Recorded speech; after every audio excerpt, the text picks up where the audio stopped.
Fala, bacharéis do Botequim, sejam todos muito bem-vindos a mais um vídeo. Hoje com o quadro Comentando Comentários, onde eu comento, leio, respondo comentários que vocês deixam aqui em nossos vídeos. E a gente vai falar então sobre GP de Mônaco de 84, sobre o GP de Mônaco atual, entre outros assuntos. Então é isso aí, bora pro vídeo. Primeiro comentário é do Malquezari. Ele comentou num vídeo que eu fiz sobre o GP de Mônaco de 84, mas falando do Beloff no vídeo, né? Ele comenta o seguinte: a vitória de Ayrton foi descaradamente roubada e não acredito que Beloff chegasse no Senna, porque os tempos de volta dos dois estavam muito iguais, apenas quando a chuva apertou que o Senna realmente tirou o pé e o Beloff não tirou e ele se aproximou do Senna. Bom, vou responder aqui o comentário seguinte, né? Quando a chuva apertou, na verdade, não sei se o Senna tirou muito o pé não, porque ele estava se aproximando do Prost também, né? Então ele estava andando rápido porque ele estava tentando se aproximar do Senna, né? Não sei dizer se o Beloff chegaria ou não, enfim, ele acabou sendo desclassificado depois, essa é outra questão. O que eu queria dizer era sobre essa questão, né, de que foi descaradamente roubada, a vitória foi descaradamente roubada. Olha, o próprio Ayrton Senna, em entrevista depois do GP de Mônaco, falando sobre o GP de Mônaco, ele falou: olha, era possível que eu pudesse vencer, mas também nada garante que eu também não fosse bater ali, né, no guarda-reio, porque a situação da pista estava muito difícil. Com relação àquele grande prêmio de Mônaco, você acha que se a corrida não tivesse terminado aí por problemas de condições do tempo, você teria passado o Alain Prost e feito uma melhor prova? Tudo indica que sim. Tudo indica que a gente conseguiria ultrapassá-lo e eventualmente vencer a prova. Mas também, quem não diz que dali a 2, 3 voltas eu sofresse um deslize e batesse no guarda-reio e acabasse tudo ali? É difícil dizer. A previsão indicava que era possível, mas o imprevisível também podia acontecer. Você não ficou aborrecido para a corrida ter terminado? Não. Num momento, num instante, sim. Eu senti a frustração porque existia aquela possibilidade de vencer. Mas depois, pensando friamente, o segundo lugar, da forma que aconteceu a prova, do jeito que se desenvolveu, foi boa, foi suficiente para causar um impacto na imprensa em geral na Europa, para dar uma cobertura maior para a minha equipe. Assim, falam muito sobre se foi roubada, se não foi, se o Balestre se envolveu nisso e tudo mais. O Reginaldo Leme, ele, em uma reportagem que ele fez para a TV Globo tempos atrás, ele falou, né, que o Jack Ickx, que era o diretor de prova, que era quem tomou a decisão, falou para ele, Reginaldo Leme, que o Balestre estava pressionando ali para terminar a prova. Muitos anos depois, encontrei Jack Ickx em um ambiente fora de corrida e perguntei a ele por que havia tomado aquela decisão. Então ele me revelou que não queria dar a bandeirada, mas sofreu uma pressão muito forte do então presidente da Federação Internacional de Automobilismo, Jean-Marie Balestre. Porém, há 10 anos atrás, em 2014, o Jack Ickx deu uma entrevista pro Livio Oricchio, ali no site da Volta. Eu vou deixar o link dessa entrevista aqui na descrição do vídeo para vocês lerem. E o Jack Ickx negou assim veementemente. Ele falou que ele decidiu por encerrar a prova por conta das condições, por questões de segurança, porque estava perigoso para os pilotos e tudo mais. Ele até comentou na entrevista: olha, antigamente, né, até aquele momento na história da Fórmula 1, o cara terminava a corrida independente do que acontecia, e de fato é verdade, né? O piloto podia morrer na pista que a corrida continuava. E ele falou: olha, depois daquilo tivemos outras situações em que corridas foram interrompidas por conta de segurança. O Jack Ickx também, ele é um cara super vencedor, né, das 24 horas de Le Mans, e ele foi um dos que também fez, né, responsáveis pela mudança do sistema de largada de Le Mans, né? Como a Le Mans, ele largava, como é que fazia? Os pilotos ficavam de um lado da pista, o carro do outro lado, o piloto entrava no carro e tinha que sair. E às vezes o piloto, né, entrava no carro e às vezes o cara, sei lá, podia não colocar o cinto direito, não apertar o cinto direito e tudo mais. Então, por uma questão de segurança, esse estilo de largada de Le Mans também foi tirado por um lobby, vamos dizer assim, do próprio Jack Hicks. E nessa entrevista com o Livio Rico, né, o Livio Rico pergunta sobre a questão do Jean-Marie Balestre. O Jack Hicks ele fala, não, o Balestre não teve nada a ver com isso, até porque o Jack Hicks ele estava naquela prova representando o Automóvel Clube de Mônaco, né, porque a gente sabe que Mônaco sempre teve um tratamento diferenciado, o Automóvel Clube de Mônaco, que sempre, até ano passado, era que cuidava da transmissão, cuidava, né, enfim, dos patrocínios, cuidava até da questão da direção de prova. E ele falou que na época o Balestre e o Automóvel Clube de Mônaco estavam em conflito. Então, assim, o Balestre falou, o Balestre nem estava lá, nem se meteu nisso aí. E aí fica aquela coisa, né?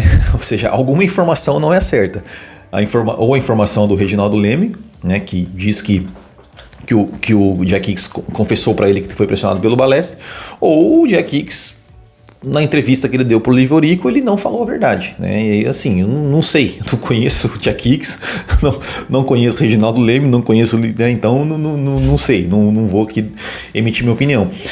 Mas o que eu acho é o seguinte, seria muito fácil pro Jack Hicks jogar a culpa no Balestre. Falar, não, realmente fui pressionado pelo Balestre, não queria fazer e tal. Não, e nessa entrevista, pelo menos que eu achei, que aliás foi a única que eu achei dele falando sobre isso, ele falou que não. Ele falou, não, a decisão foi minha, foi eu que tomei a decisão foi acertada e foi isso. E nessa entrevista também, ele fala que o próprio Ayrton Senna, depois ele, em outro jantar lá em Mônaco, né, quando o Senna ganhou o jantar, ele perguntou para o Senna sobre essa questão, né, sobre o Mônaco 84, se ele achou que a decisão foi correta, e o Senna falou, não, eu acho que a sua decisão foi correta mesmo, a pista estava perigosa, tinha que encerrar. E realmente, disso eu não duvido, porque se a gente for pensar depois, em alguns anos depois, o Ayrton Senna era um cara que chegou a pedir encerramento de prova com provas com chuva, né? A gente lembra, até no GP do Brasil de 91 começou a chover, nem era uma chuva tão forte, o Senna sinalizava pedindo o fim da corrida. O GP da Austrália de 91, o Senna sinalizou pedindo o fim da corrida por conta da chuva, né, torrencial que caía, né? Então, enfim, né, eu não sei se dizer que foi roubada. Eu acho que foi uma decisão que... Eu não acho que foi errada a decisão de encerrar a prova um circuito de rua, onde errou, você bate no guarda-reio, numa chuva daquele sentido. Eu não acho que foi uma decisão errada. Tanto é que tivemos outras decisões, né? A própria Austrália 91 foi uma chuva torrencial numa pista de rua e encerraram a prova. Embora em 1989, também lá na Adelaide, na Austrália, estava torrencial a chuva e não encerraram a prova. Mas isso vai de diretor de prova para diretor de prova. Eu realmente não acho que nossa, quiseram roubar o Ayrton Senna, vamos tirar o brasileirinho. Cara, eu acho isso muito... eu acho isso um certo exagero, né, com relação a isso. Agora, o que eu acho errado, talvez pode ter sido errado ali em Mônaco 84, foi dele ter apresentado a bandeira quadriculada junto com a bandeira vermelha. Né, porque a corrida não estava nos 75% de prova disputada. Eu acho que não tinha 50% ali, pouco mais de 50% da prova. Poderia ter apresentado a bandeira vermelha primeiro, e depois, né, esperar mais um pouco, tal. Se bem que naquela corrida a largada já tinha sido adiada por conta das chuvas, né, ela largou alguns minutos, 40 minutos depois do horário previsto. Mas podia ter esperado, dado a bandeira vermelha, encerrado a prova e depois, né, vamos esperar um tempo, meia hora, se não melhorar a gente encerra e encerrado depois. Mas não, já deu a bandeira vermelha com a bandeira quadriculada junto, já encerrando a prova. Eu acho que isso que foi, a meu ver, assim, o equívoco que foi cometido nessa prova. O Jack Hicks justificou dizendo que não, porque a gente já sabia, a previsão era que não ia melhorar e tal, mas eu acho que o procedimento devia ter sido esse. Então, dá a bandeira vermelha, encerra a prova, espera, né? Como foi feito, por exemplo, apesar que Adelaide eles também encerraram, né? Logo depois. Eles não mostraram a bandeira quadriculada, mas encerraram pouco tempo depois. Enfim, mas não sei, eu não acho que, sinceramente não acho assim que quiseram roubar o Senna ou favorecer o Prost, não sei. Do Jack Hicks não, honestamente não sei se o Jack Hicks se submeteria a pressões do Balestre, sendo que em Mônaco, o Automóvel Clube de Mônaco tem mais, enfim, não sei, honestamente não sei, mas meu palpite assim aqui, não, o Jack Hicks interrompeu a prova por questões de segurança e enfim, bancou a decisão dele. Eu acho que é isso. Segundo comentário é do Vinícius Cossandei, que ele responde no vídeo que eu falo, né, do Ocon, né, fora da Alpine. Ele fala o seguinte: infelizmente não dá para ter tudo. Ocon, né, ele brinca, né? Tem postura de campeão, mas é piloto mediano. Norris é um bom piloto, mas tem postura de mediano. Eu sempre falo assim, né? Eu sempre gostei da postura do Ocon. Eu acho que o Ocon ele tem sempre foi essa coisa de não facilitar para companheiro, de querer né, derrotar o companheiro e tudo mais. Eu acho que essa postura que todo piloto deveria ter, e eu concordo muito com relação ao Norris nesse sentido, assim, né, de o Norris abriu mão de brigar por sua primeira vitória em 2021 para não atacar o Ricardo, abriu mão de outras, né, jogou para o companheiro de equipe muitas outras vezes, e isso realmente me incomoda, né? Vamos ver agora que ele venceu corrida. Agora que ele está, como eu até falei no dia que ele ganhou a corrida, né, em Miami, que eu falei assim, eu queria muito que o Verstappen tivesse chegado nele, pressionado ele, para ver qual seria a atitude dele em relação ao Verstappen. Se ele iria botar a faca nos dentes ali e se defender, ou se ele iria se defender pelo no mútuo, né, como ele geralmente faz quando é o Max Verstappen. Mas eu espero realmente que o Ocon consiga também ter um espaço. Eu queria muito que o Ocon fosse para a Mercedes. Eu gostaria de ver o Ocon num carro mais competitivo, para ver realmente, né? Eu acho que seria legal, né? Imagina Ocon e Russell, né? Porque o Russell também é um cara que não se intimida com um companheiro de equipe, né? Ele e o Hamilton ali, principalmente o ano passado, trocaram faíscas várias vezes. O Russell teve uma corrida lá que o Verstappen foi tirar satisfação com ele meio que, né, não baixou bola pro Verstappen. Seria interessante ver Ocon e Russell na Mercedes, mas vamos ver se a Mercedes tem coragem, né, de fazer isso, né, de colocar esses dois pilotos. Mas eu acho que o Ocon merecia sim uma chance numa equipe um pouco maior. Acho que seria interessante de ver. Outro comentário foi do, meu Deus, user KNTVR6EUQ9K, meu Deus. Ele faz um comentário aqui só num vídeo que eu falo sobre o Ratzenberger, né? A curta passagem do Ratzenberger. E ele fala assim, né? Ele tinha um sonho desde criança, fez economia para realizar seu sonho. Acaba assim, ele merecia ser mais lembrado também. Exatamente, né? Eu até coloquei esse comentário aqui nesse vídeo porque... pode ver ali que o comentário foi feito há 2 dias, né? E aqui a gente sempre tenta falar do Ratzenberger também, né? Quando né, esse ano, principalmente, que completa 30 anos da morte do Senna e do Ratzenberger, a gente sempre tenta falar do Ratzenberger também, lembrar do Ratzenberger, né? Porque foram duas vidas perdidas naquele final de semana, e eu até no Instagram, né? Quando teve as homenagens ali, né? Do Ayrton Senna, pro Ayrton Senna, camiseta do Ayrton Senna e tal, eu até questionei, falei, poxa, por que não fizeram uma camiseta do Ratzenberger também? A gente sabe, por questões comerciais, né?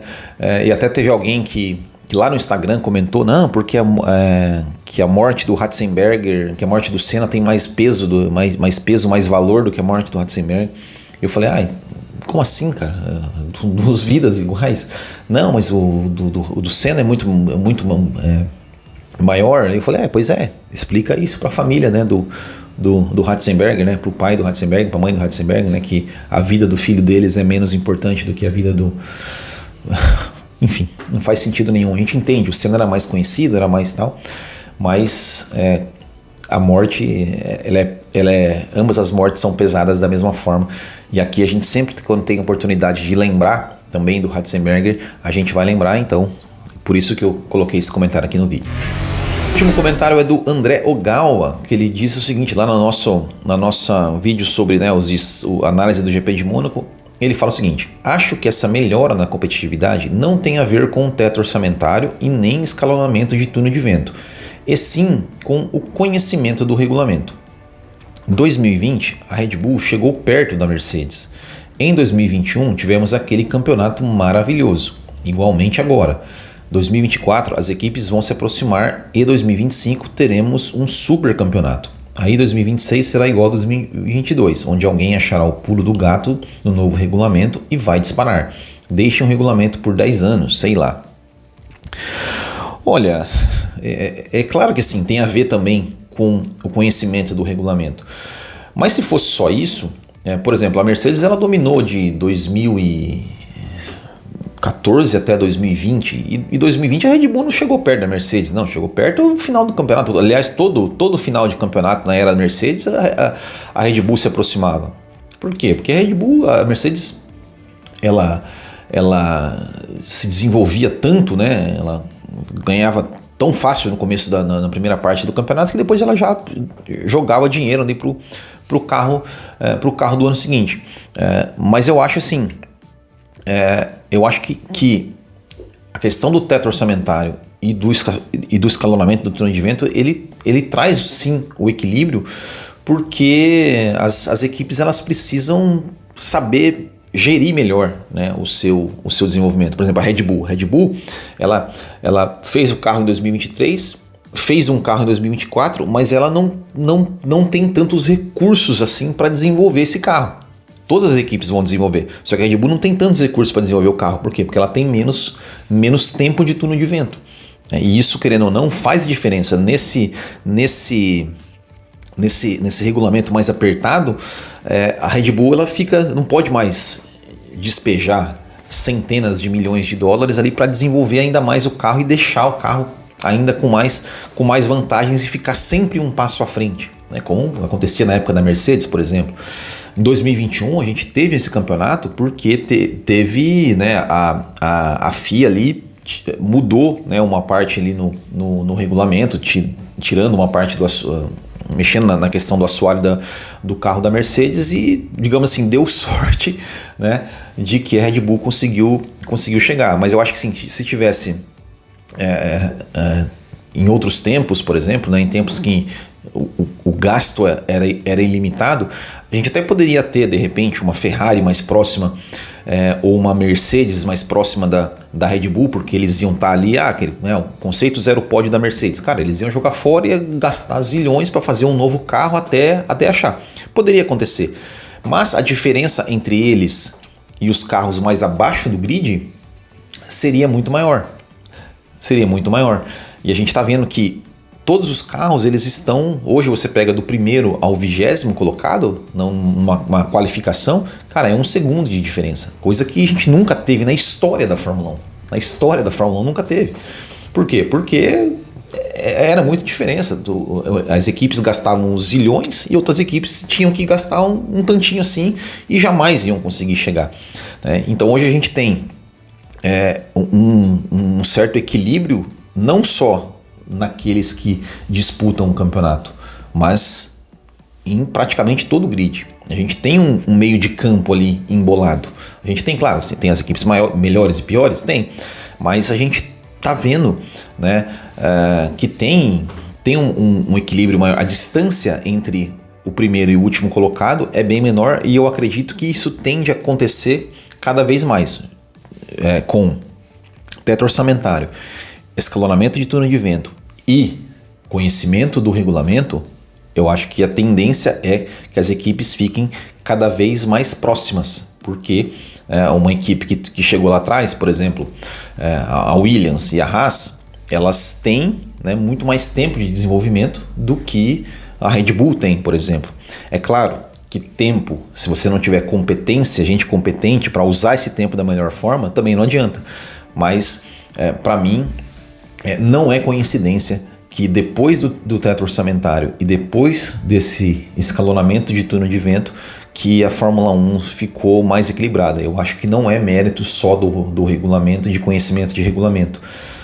Enfim, mas também quero saber aí a opinião de vocês. E a gente vai poder ver isso, né? Tanto no ano que vem e depois em 2026, quando entrar esse novo regulamento, como é que vai ser, se esse equilíbrio vai continuar. Mas quero saber a opinião de vocês aqui sobre todos esses assuntos que eu mencionei aqui nesse vídeo. Então deixa aqui seu comentário, que também a gente pode ler o seu comentário aqui num próximo vídeo ou em qualquer outro vídeo. Sempre que você assistir um vídeo nosso, comente alguma coisa aqui, concordando, discordando, questionando, que seu comentário pode ser lido aqui neste quadro. Certo, pessoal? Muito obrigado, grande abraço a todos, até o próximo e tchau.